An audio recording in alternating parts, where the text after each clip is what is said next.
खुलुमबाय inside any बर'आव आं मिथु बर'। उदालगुरि जिल्लानि भेरगाव महकुमानि डिमाकुसियाव मोनसे मुगैथाव जाथाय जायो।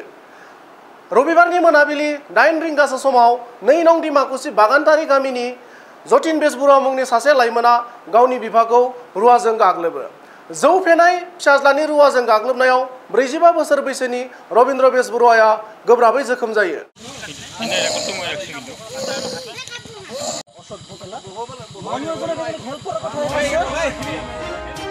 उदालगुरि जिल्लानि भेरगाव महकुमानि डिमाकुसियाव मोनसे मुगैथाव जाथाय जायो। रबिबारनि मोनाबिलि 8 रिंगासो समाव 2 नं डिमाकुसिनि बागानतारी गामिनि जतिन बेसबरुवा मुंनि सासे लाइमोना गावनि बिफाखौ रुवाजों गाग्लोबो। जौ फेनाय फिसाज्लानि रुवाजों गाग्लोबनायाव 45 बोसोर बैसोनि रबिन्द्र बेसबरुवाया गोब्राबै जोखोम जायो।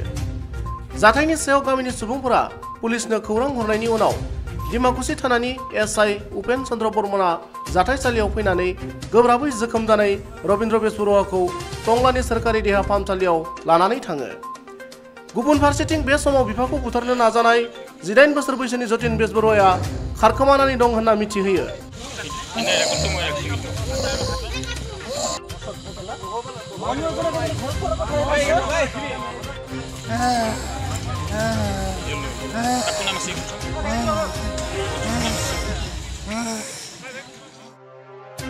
भेरगावनिफ्राय पवन नाथनि रिपर्ट इनसाइड एनि बर'।